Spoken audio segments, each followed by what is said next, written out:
Dear colleagues, as editor-in-chief for British Journal of Pharmacology, I'm delighted to welcome you to the first action of the webinar series of British Journal of Pharmacology and British Journal of Clinical Pharmacology. The next webinar will be in September, and the reason we started it to promote both BJP and BJCP, especially since in the last year we implemented lots of changes to the journals. For the example of BJP, we broadened the scope of the journal and reduced the administration to be more author-friendly. And the topic of the first webinar is actually we selected the top downloaded papers, the authors of the top downloaded papers in the last year, and we selected 4 speakers for that, and we think that these are the most interested papers among the pharmacology community.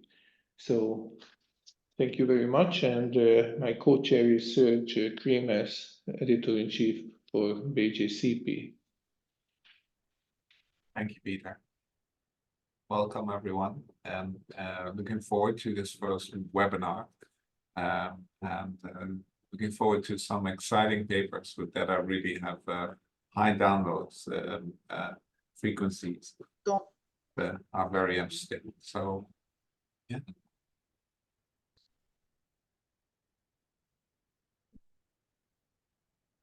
So the first speaker, maybe Serge, you can introduce the first speaker, and so the first speaker is Professor Clare Gilding, and from the University of Newcastle, and she will present a paper that she actually published in BJP on the core concepts of pharmacology. Claire. Thank you. Thank you very much for having me. So I'm going to be talking about some of the results from the Core Concepts in Pharmacology project, which is one of the major projects of the IUPhar education section.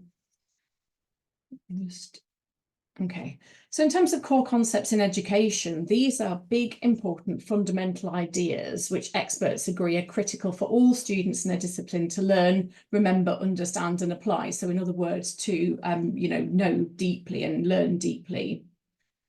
Core concepts in other disciplines include things like gravity in physics and homeostasis in physiology. And indeed, a lot of the original core concept work came from physics, when physics educators found out that a lot of physics graduates couldn't apply basic concepts, Newtonian principles of gravity to new problems. And so they set about defining what the core concepts were in their discipline and then developing new teaching and assessment resources. And the development of core concepts in the other disciplines have transformed teaching. So they provide the foundation for the development of, as I said, teaching resources, but also valid and reliable approaches to assessment of whether or not the students understand those core concepts. Now, in pharmacology, as we know, integrates knowledge from several disciplines, so maths, chemistry, physiology, and it's taught across a breadth of health, professional, biomedical, fundamental science contexts. But no pharmacology programme has got the sufficient time or resources to teach the students all of the knowledge of our discipline. And particularly, with the increase in the amount of drugs that are available and quite often the decrease in the amount of core teaching time available in things like medicine programmes, we can't teach everything. So we think the discipline needs to define core concepts that all students that have completed a pharmacology course or module should understand and apply.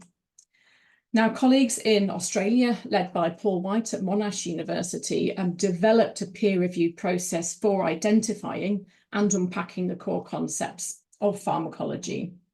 So we can see that in this first box here. Now, in terms of where you would go from that in the development of core concepts, the next stages that people would do is to develop something called a core concept inventory. Basically, it's an assessment. It's like a multiple choice question exam that educators can use to test their students to see if their students understand and can apply those core concepts. And another step as part of this is then the development of education resources, so for students and for educators to help them teach and implement core concepts into their curriculum. So at this point in time, our Australasian colleagues stopped, and rather than going on to develop a concept inventory and education resources within the Australasian context, thought, actually, why don't we do this globally? Because what we think of as core concepts in Australia might be different to Africa, America, Europe, etc.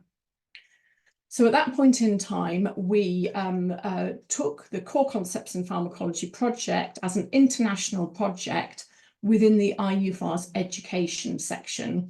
And we started at the beginning of this process again, but doing it on a global scale.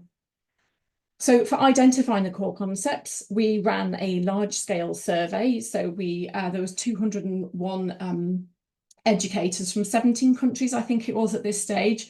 And we asked, what are the core concepts? They came up with 590 terms. We did what's called text mining of some of the key textbooks of pharmacology, which came up with 100 terms. We combined these 690 terms, rationalised them, and as a sort of experts, there was a research group leading this, refined it to a list of 74 terms. We then sent it out to an expert group of educators who were from across the world and across sort of pharmacology disciplines. And we asked them, are these core concepts in pharmacology? If 80% of them agreed, that was included. If less than 80% agreed, we refined it in light of their feedback, sent it out to them again, and we did 3 rounds of this to end up with 25 core concepts of pharmacology education, which you can see on the screen here, and are ones which I can imagine you could probably have guessed yourselves, things like drug absorption, drug distribution, drug efficacy. And that was published in the British Journal of Pharmacology last year. We then went on to do the second second part of this project, which is looking to define and unpack, and we also mapped the core concepts. So in this second part of the project, we developed a new expert group. It involved some of the expert group that was involved previously and some new people. We put out a call for contributors. And in this, we looked to develop definitions of each core concept. So what does drug metabolism mean? What's the definition of it? And then identify the underpinning sub-concepts. And we had 60 pharmacology education experts contributing to this project. And they represented 17 countries across 6 continents from 54 different institutions. And they worked across the breadth of where we teach and learn pharmacology, so from research context, education, clinical, fundamental, across a range of different allied healthcare programs, veterinary medicine, medicine pharmacists, etc. So we had a really broad range of experts. So the research process it started with a development phase. We developed 8 expert working groups, and each one was led by a core member of our research team. And we started by splitting the core concepts into between these different groups. And then the people that were working within these different groups had to independently define those core concepts. So this is them defining the core concept drug target. So these came in independently, so there weren't collaborations at this stage. The research team lead then did a basic thematic analysis and tried to pull out what were the key components that were similar across all the definitions, and came up with a suggested core concept definition. So we can see that one here for drug target. So the groups were then, after they had these draft definitions, asked to produce lists of around 3 to 5 sub-concepts. So they're underpinning ideas that are critical in order to fully understand that core concept. So here we can see suggested sub-concepts for the drug target. So I'll just give you a moment to look at those rather than me reading them all. So it's a similar type of thing. So people created these independently, and then we came up with some synthesized ideas, which were then debated and discussed in the refinement phase. So the refinement phase started with a 2-day hybrid workshop. So there was a group of us that was in, it was in Prato in Italy for 2 full days. And then there was many other people who joined for online sessions from across the world. And in that, we took those core concept definitions and we debated them and we discussed them. And we then put them out to a vote. So everybody voted independently. And similarly to previous, if over 80% of people said yes, that's a good definition of it, that was accepted. If it was less than 80%, we then debated it further. We changed it in light of the suggestions to come up with a finalised version. So this here is the final version of the drug target definition. We then, so at the end of that meeting, we had got final versions of the definitions, but we had nowhere near the final versions of the sub-concepts. That took a further 20 meetings that we had between August and December, which then finished in a meeting with everybody who'd been involved in the project to finalise and ratify them. And at the end of the project, we ended up with 24 core concepts. There'd been changes to some of the core concepts, 103 sub-concepts and a concept map. So this is just the final one for drug target, which I've been using as an illustration. So within the paper itself, if you go and have a look at the paper, we've shown those core concepts in a couple of different ways. So we have them tabulated, and there are many debates as to the order of this. Do you start with the pharmacodynamics, which we have here, or some people were arguing, well, you start with pharmacokinetics because the drug has to get into the body first. So it was really interesting to learn the different orders in which colleagues taught it. We'd started a concept mapping process in the Prato meeting, and this is a final consensus concept map, but obviously there's lots of different ways you can do this. So it shows one way in which you can visualize how all these concepts relate to each other. So this was a paper that was published in the British Journal of Pharmacology online last year and in print this year. So it's a 2024, the reference for that one. So this slide here just shows where we're at with regards to the whole of the project. So we have gone through the stage of identifying those core concepts. We've refined those, so we went from 25 down to 24. If you read the paper, you'll find out why and the discussions around that. So we've gone through the stages of developing the sub-concepts and the concept maps. So where we're at the moment is we are identifying misconceptions. We have large-scale surveys that are going out to pharmacology students across the world in many, many different institutions, asking them what they understand by drug efficacy, what they understand by drug absorption. And we are trying to explore what their understanding is, but also what their misconceptions are, because the second piece of work we're starting to develop this concept inventory. So basically it will be a multiple choice exam that gets students not to memorize, it's getting them to apply those core concepts to new scenarios. And obviously there will be the correct answer, but the distractor answers are all going to be generated from students' common misconceptions. And we also will be starting soon to be developing resources, so educator resources and student resources to help teach those core concepts. So a huge thanks. I couldn't fit everybody into this slide. So on the Core Concepts of Pharmacology homepage, there is a bit which is who we are, which talks us through the leads, the research teams and the expert groups. And here we have a list of some of the people that have been involved in the most recent expert groups, but I couldn't fit them all on the page. So have a look, go to the links, and thank you to everybody that's been involved. It's been over 300 educators, I think, across 23 countries to date. Thank you very much. Happy to take any questions.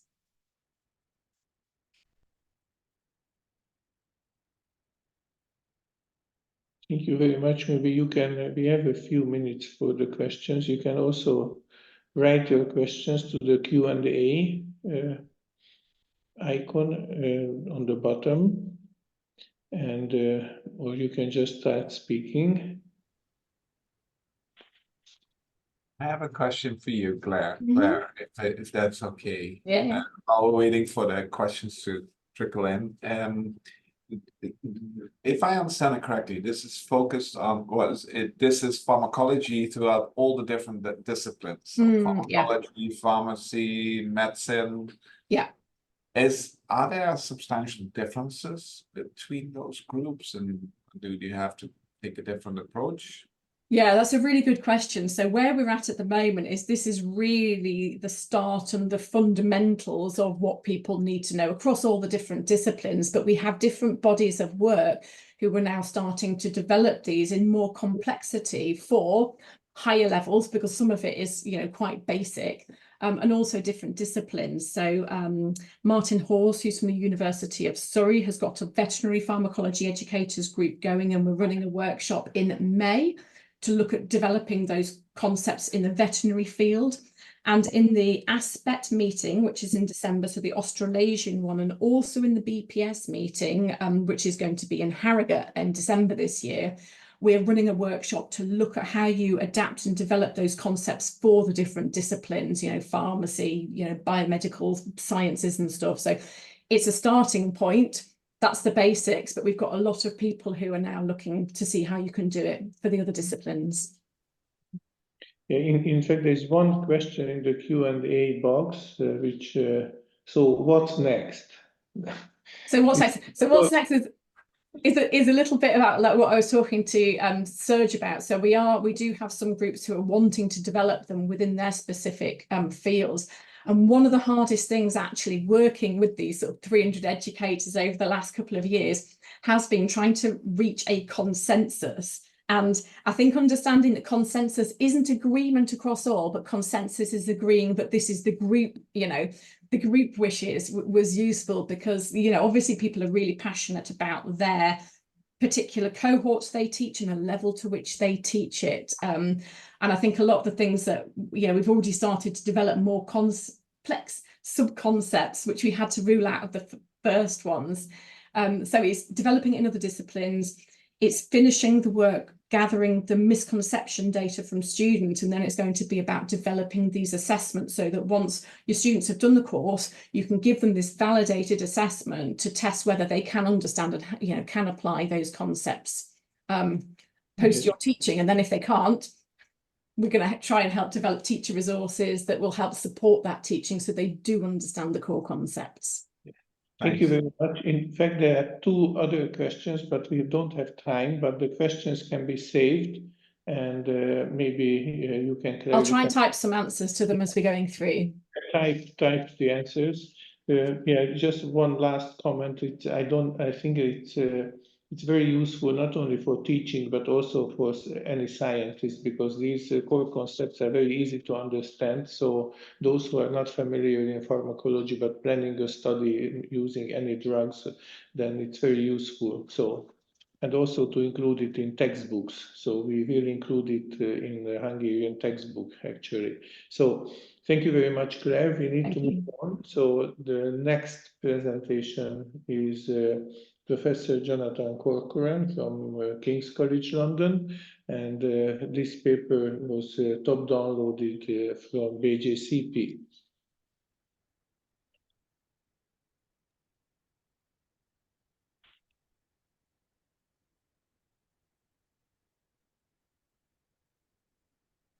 So thank you for inviting me along. So our interests are nuclear receptor signaling pathways involved in neurite outgrowth and survival of neurons. And the one I'm going to talk about today is our drug KCL286, which is an RAR beta agonist for the treatment of nerve injuries.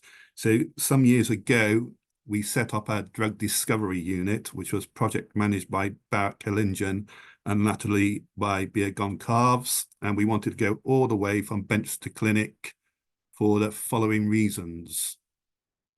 I'll move my slide.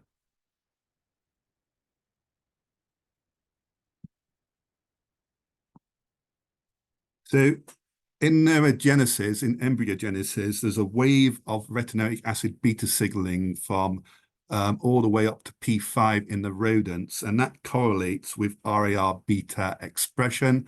And when that neurogenesis is complete, the RAR beta switches off. So what it might turn out to be is that during a regeneration response, whether that be acute or chronic, that RAR beta is switched back on, and it's trying to recapitulate a embryonic system, but it can't be driven because there's no agonist there. So there has been some recent data now in various chronic nerve injuries, such as motor neuron disease and Alzheimer's disease, where RAR beta is being expressed. And we certainly know that in spinal cord injury, RAR beta is re-expressed in response to the injury. And there's other evidence down there in other acute nerve injuries, such as neuropathic train, traumatic brain injury, that RAR beta is expressed. But the problem with retinoids to date is that they're toxic, they lack solubility, and there's no oral availability. So those are our blocks to get a drug into the clinic.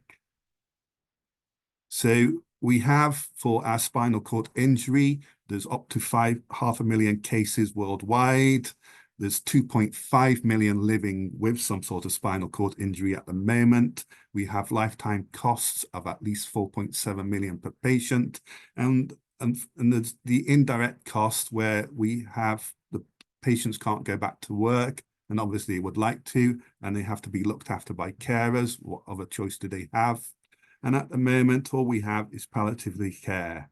So we've developed a drug known as KTIL86. Well, if it proves to be efficacious in a phase 2A trial, it has potential to be transformative for the spinal cord injury patients. So our drug then, it's KCL286. It is a novel RAR beta agonist. It's selective for RAR beta, as shown here. So there's selectivity over alpha and gamma. So there's RAR alpha, beta, and gamma. And you want to make an RAR beta selective agonist. So we have 5.6-fold, 13-fold over the alpha, 5.6-fold over the gamma.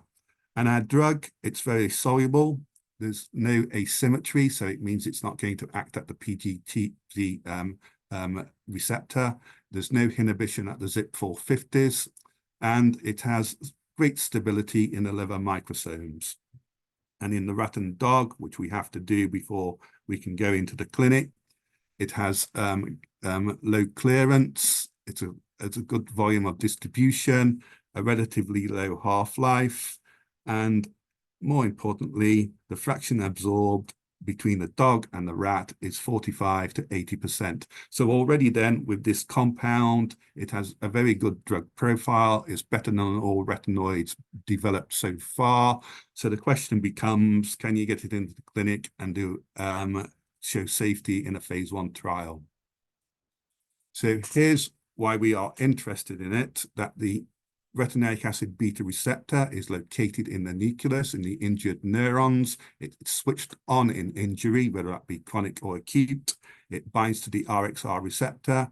KCL286 comes along, and the pathways it can regulate are axonal outgrowth, synaptogenesis, myelination, and it can downregulate pathways that are involved in the glial scar. It can down pathways involved in inflammation and neuropathic pain. So again, RAR beta is switched on in these nerve injuries. There's no sufficient ligand in the in vivo models. Therefore, what you need to do is develop KCL286 that can activate RAR beta 2 and modulate these receptor pathways. And this is just one of our examples now of our proof of concept studies that we've done in rats. This is a mild contusion where a weight has been dropped on the spinal cord, causing damage to the underlying tissue. And we can see with our 286, there's a induction of decorin, and this decorin actually is going to regulate the CSPGs, which are involved in the scarring. So if you can modulate the scar, you can get a regenerative response. So it's a neuronal drug that is going to affect neuronal pathways, as well as the ancillary cells, such as the microglia and the astrocytes, which make these, which make the CSPGs, which makes the inhibitory environment. And we can also see with the 286 that there's a loss of inflammation.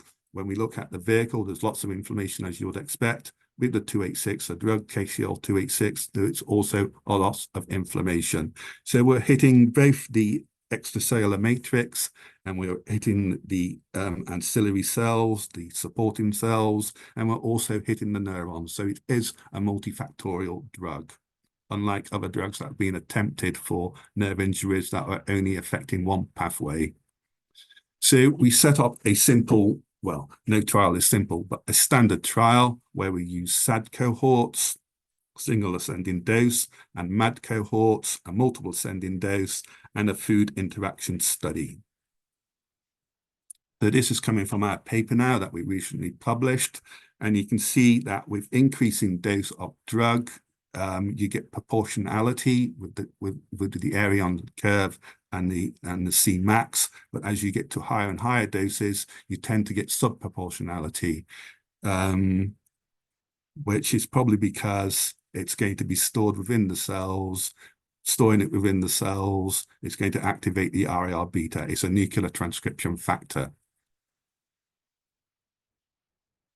With the MAD dose studying, again, we tend to get subproportionality with increasing dose. We have a loss of area under the curve and Cmax at day 7. We don't believe that's any sort of auto-induction. We haven't shown it yet. But again, we're thinking that the drug is being stored, just as you'd expect with a retinoid, to be stored within the cells, to drive the transcription of the receptor, to keep the regenerative response going in this case. And we tend to get steady state, I think it's after 3 days or so. And we're able now to show that the drug can engage with its receptor. We can take blood, white blood cells from the healthy participants, and RAR beta 2 is induced by its own ligand, and that ligand, that RAR beta 2 is expressed in the blood cells. And you can see with increasing dose in the MAD cohorts at the top dose of 100 milligrams, that RAR beta 2 is expressed, and its expression level stays stays stable. You'd expect if it was auto-induction that these levels would fall down, but they don't. And the top dose that we used in our study, which is 100 milligrams, is equivalent to 3 mg per kilo in the rat, which are our proof of concept studies. And this dose in the human is 40% below our NOEL level, which is in our dog study is 3 milligrams per mil. So we've got a better safety profile or safety in there. And you can see that just as you'd expect, as I've been arguing, if the drug is retained within the cell, then you should see a continuous drive of the receptor. And we see up until day 14, so we stop giving the drug at day 7, that the drug is still driving the receptor. So our conclusions then we are able to create a safe drug. There's no adverse events. So the only adverse events we saw were pharmacological driven, and they are known side effect of retinoids, but they weren't dose responsive by any means. And some of these dry skin events we also saw in the placebo healthy participants as well. And our PK study from the phase 1 study demonstrates a good profile for a retinoid drug, and we are within the range for going into phase 2A trials, where we know from the proof of concept studies in our rodents that the dose we can give to humans should be the equivalent dose. And we also know from our previous studies that we have a brain 1-to-1 penetration. Therefore, it should be able to enter the CNS, and we should get a appropriate response in patient populations. And again, we have target engagement from our RT-PCR expression data from the white blood cells. Therefore, our asset is ready to go into phase 2A for both acute and chronic nerve injuries. So this by no means was an easy project to do. As I said, we set up a neuroscience drug discovery unit. All the people in that are listed here. We had excellent support from a nerve surgeon, Professor Thomas Karsdet, and we had CROs involved and various people involved in drug development. And Tim Mant at King's drove the phase 1 trial to show you the data that I got today. And that's the end of my talk. Thank you. Thank you, Jonathan. That was wonderful. And I have 2 questions in the Q&A, which I will first ask you. The first is from Caitlin Reeves. Would KCL-286 be required as a long-term treatment, or is it a short-term treatment? So at the moment, we're arguing that it's a short-term treatment because once you kickstart the RAR beta signaling pathway, we can show that RAR alpha is induced, and that RAR alpha induction induces precursors of retinoic acid that are retaken back up into the neurons to make more RA. So it's a feedback mechanism, and we've shown that. We don't know how long that feedback mechanism goes on for, but we could predict once the axons and the synapses are reformed, that feedback mechanism may well stop. That's our prediction at the moment. So, sorry, for the sake of time, we have to move on. So the next question, please, Jonathan, answer the Q&A box, please. Okay. Thank you, Peter. And thank you, Jonathan. And next we'll go to, fine, just pull up the agenda. Yes, Michael Cloesmeijer, who is a PhD candidate actually from University of Amsterdam Medical Center. I think they just changed their name, so I hope they chose the right one. Who has been working a lot on, I think, PKPD of bleeding disorders in genetic diseases, rare genetic diseases in children, but he also has a keen interest in the application of AI in pharmacometrics. So thank you, Mike.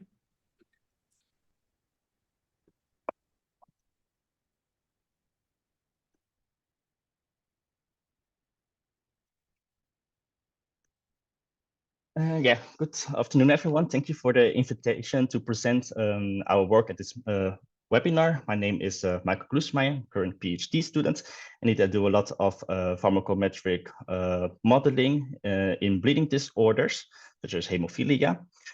Today, I will talk about exploring the role of ChatGPT in pharmacometrics. No conflicts of interest to declare.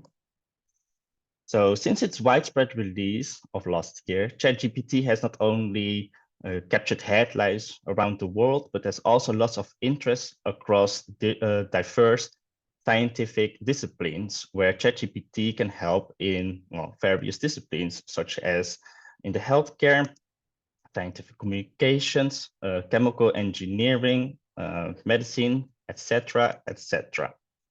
As a pharmacometrician PhD student, last year I got curious how ChatGPT could help in pharmacometric research.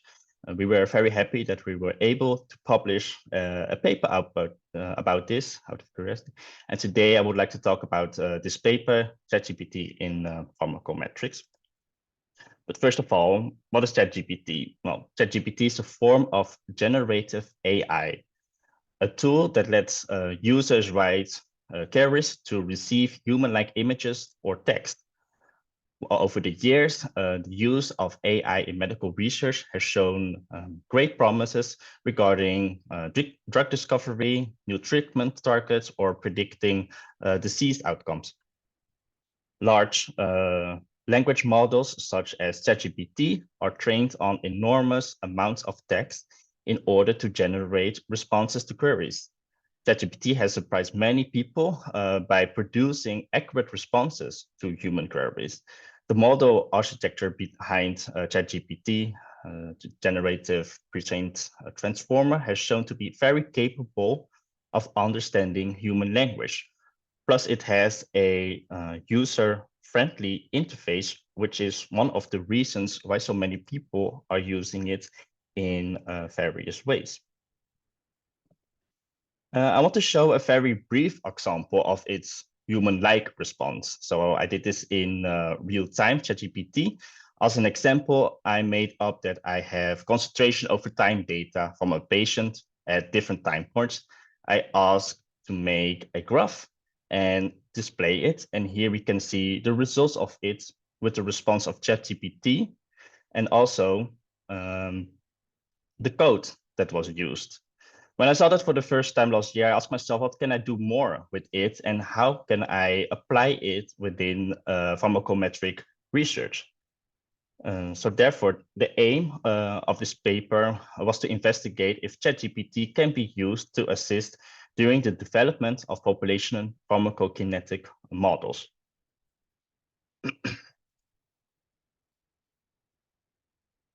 In short, this is the overview of the model development.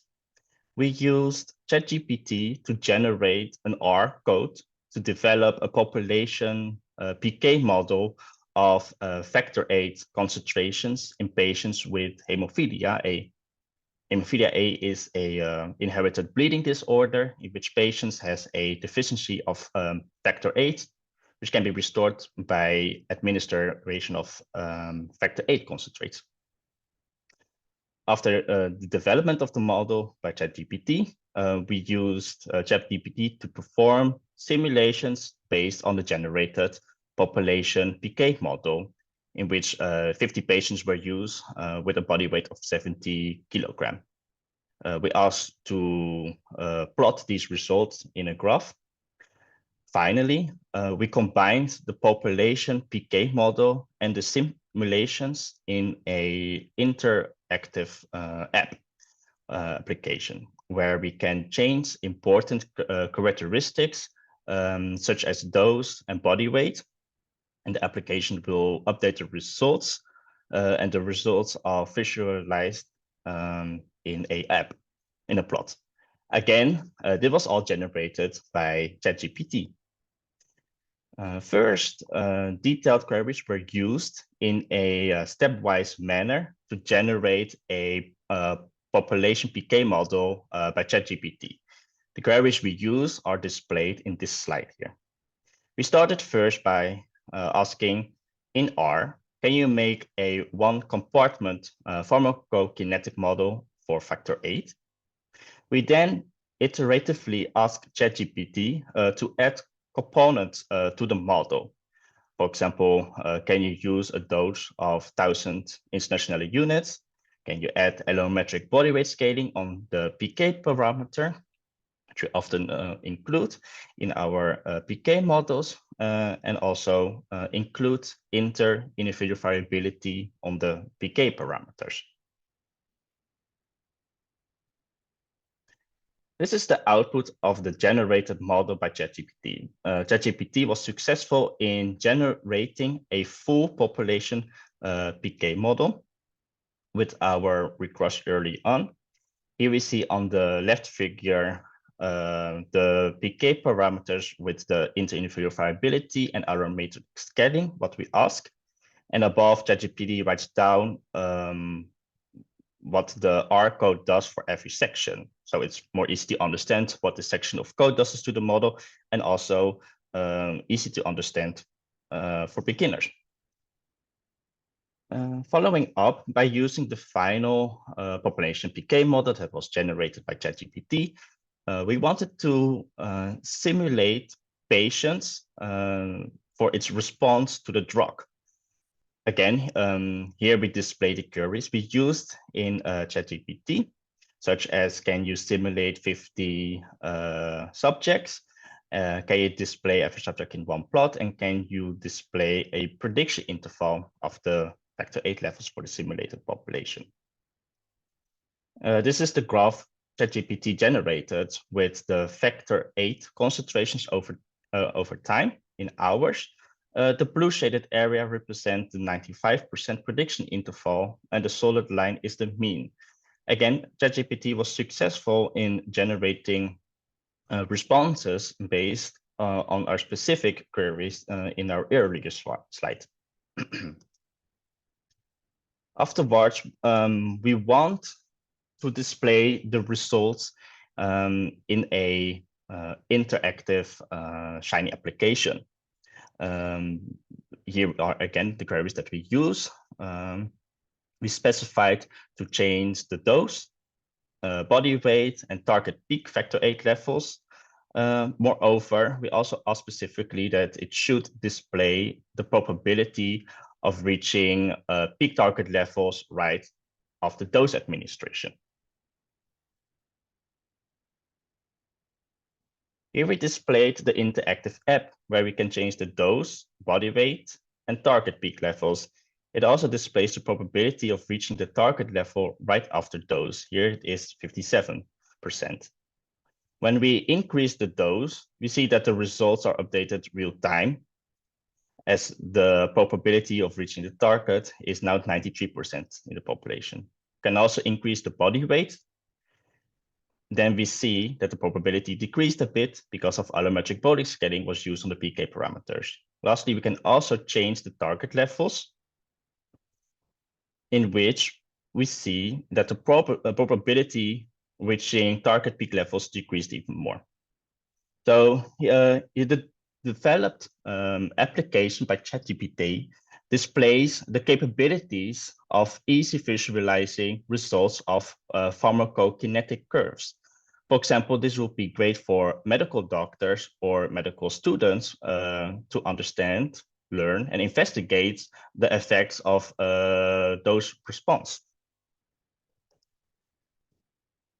In conclusion, ChatGPT was capable of developing a population PK model, performing simulations, and display the outputs in plots. Moreover, an interactive app was developed where different dosing scenarios were displayed. We observed that ChatGPT was great at generating R codes, even if you have little knowledge in R coding, as that can be seen with the very simple queries we used and where we received answers by ChatGPT. Even when there were errors in the generated code, ChatGPT was capable of fixing the code, for example, by rerunning queries or copy-paste the error in the chat box. Further, ChatGPT is a great tool for students or researchers to help us with different tasks. This can be, for example, fixing R codes when error has occurred when running, and generating R codes to plot nicer looking graph, or dosing tools to visualize pharmacokinetic curves. Studies are endlessly. Plus, it has a very user-friendly interface, which makes it accessible to a wide range of population. However, I would say there's also some limitations. Yes. Michael, 1 minute, okay. 1 minute, okay, yeah, I'm almost done. Such as variability in responses. Here we ask in R, make one compartment PK model for factor VIII, and we obtained 3 different responses. Similar results were shown in different studies.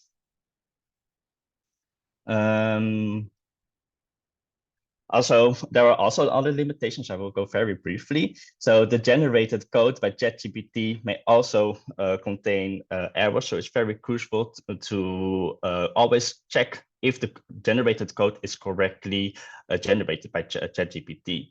There is also low reproducibility, since the queries we use, similar queries we use, results in different responses.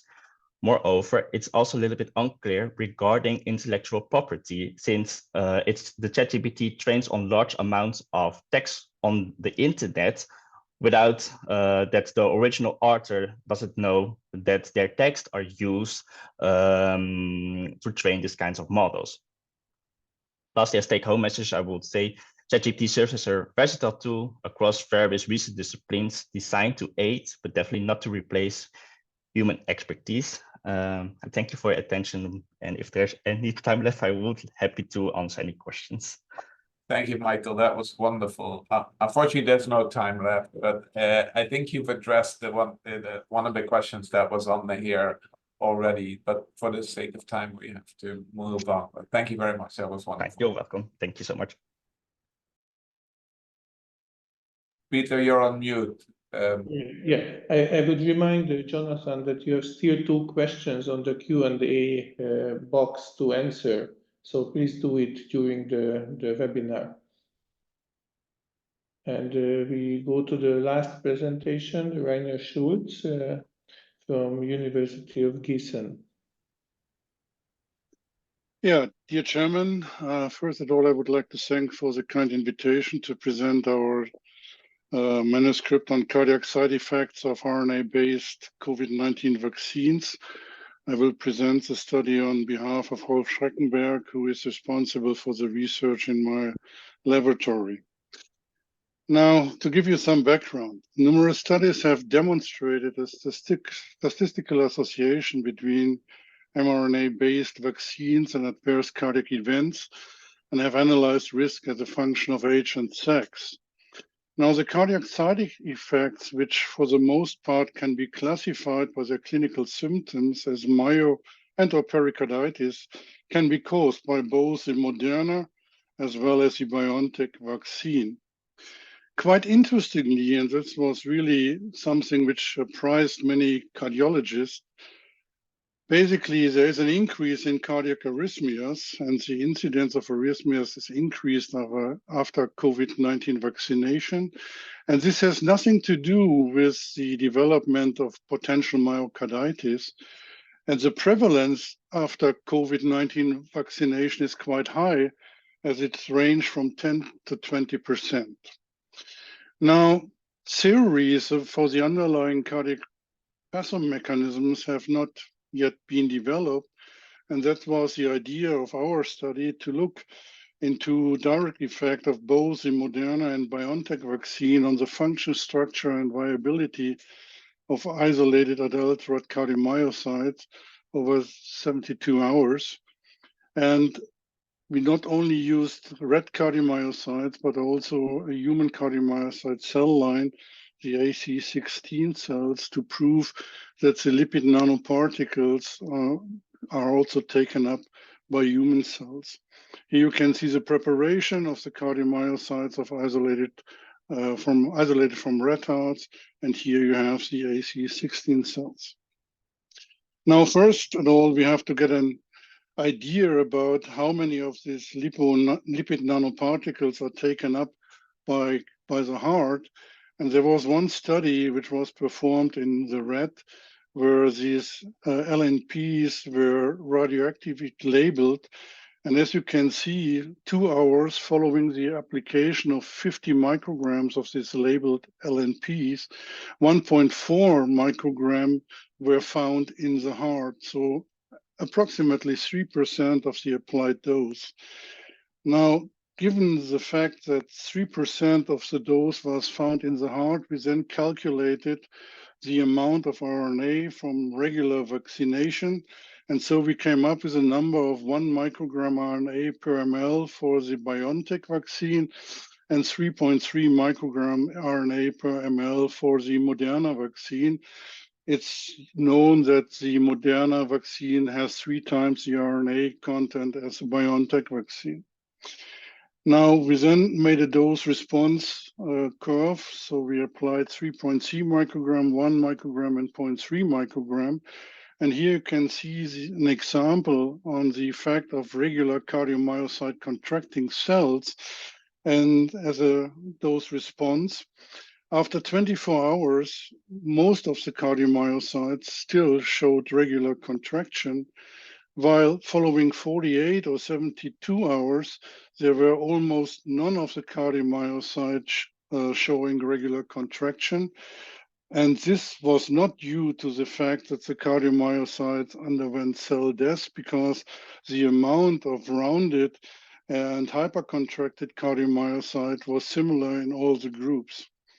As you can see, the decline here in the regular contracting cardiomyocyte following the Moderna vaccine was due to arrhythmic contraction and irregular contraction of the cardiomyocytes. In contrast with the BioNTech vaccine, we did not observe any effect on the regular contraction, but instead we could demonstrate that the contraction velocity was substantially increased. And this increase was similar to what is seen normally after application of isoproterenol. So there was a hypercontractile state following the BioNTech application. And basically, we know that if you observe this hypercontraction for days, then heart failure can develop. Now, this hypercontraction following BioNTech vaccine was associated with an increase in the activity of protein kinase A. And again, you can see that the amount of the increase was similar to that you normally see after isoproterenol application.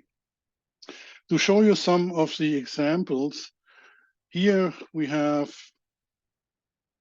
oops, okay.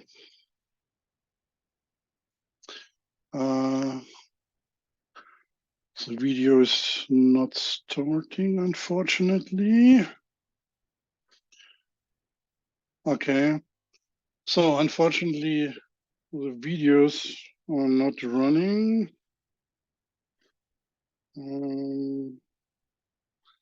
Maybe I can stop the presentation and can start it again. Okay, now it's running. Here you can see the contraction of a normal cardiomyocyte of the rat. And in the next slide, you see the increase in contraction velocity following the BioNTech vaccine. And on the last video, you see this irregular contraction following the application of the Moderna vaccine. Now, we then look for the calcium transient, and here you see red cardiomyocyte paced at 0.5 Hertz, and you see there's a synchronized calcium transient, and the intensity increases once the stimulation frequency is increased. And with the BioNTech vaccine, what we could observe was a profound increase in the intensity of the calcium transient. And again, in the next, we will see the situation following the Moderna vaccine application, where you see this irregular calcium transient. You see there is irregular calcium movement throughout the cardiomyocyte. Now, if we look for the viability, as I mentioned, there was no difference among the different vaccines, as was no change in cardiac structure. You see regular sarcomere structure in all of these cardiomyocytes. We then looked into the uptake of LNP and whether we found the mRNA. And therefore, we used isolated rat hearts, which were perfused for 2 hours with the vaccines. And here you have non-cardiomyocytes and cardiomyocytes. And after 2 hours of perfusion, you have a strong signal of the mRNA following Moderna or BioNTech application. And this mRNA then coded for the spike protein, which we could nicely detect in the cellular fraction. But also this spike protein is released from the cardiomyocyte again, as we found it also in the supernatant. Now, to prove that this was not an artifact of the rodent model, we used AC16 cells. And again, the similar thing, we could really detect the mRNA of Moderna and BioNTech after 15 to 90 minutes after application. And again, this RNA was then coding for the spike protein for a long time, up to 10 days within the cell fraction, but also in the supernatant. To conclude, what we have demonstrated in this study is that there is an uptake of the lipid nanoparticle MNR complex, and this RNA is translated into the spike protein in cardiomyocytes, non-myocyte, as well as in the human cell line. Both Moderna and BioNTech can induce disturbances to regular contractile function. The underlying mechanisms differ because for the BioNTech, we have a hypercontractile state, which is associated with an increase in protein kinase A activity, while following the Moderna application, what we see is a rhythmic irregular contraction, which is also associated with changes in the calcium transient, and most likely the effect is on the ryanodine receptor. Thanks for your attention.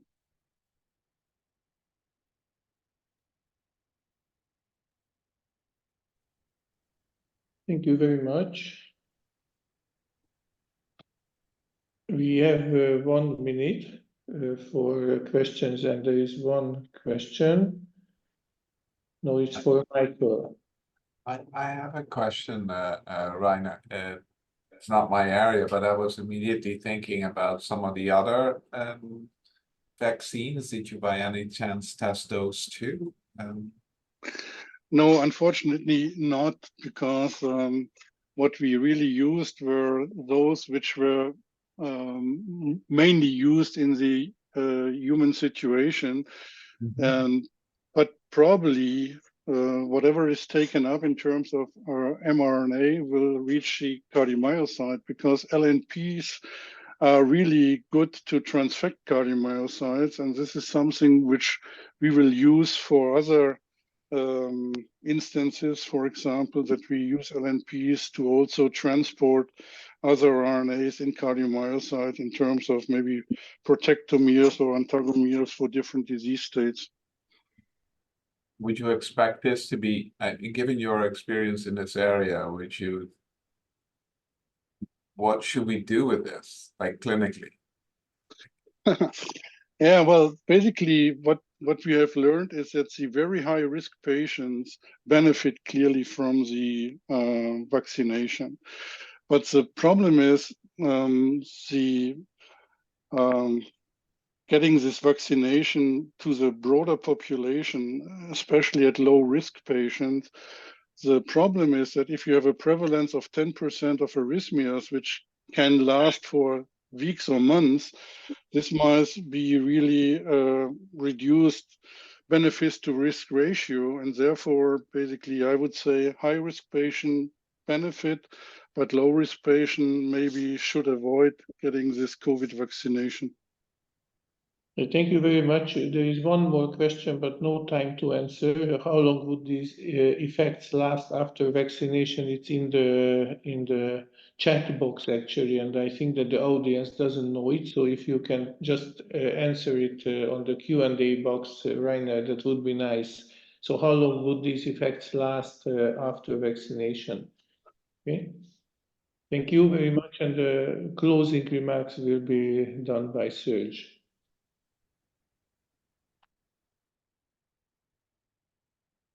Thank you. I would like to thank all the speakers for a wonderful webinar.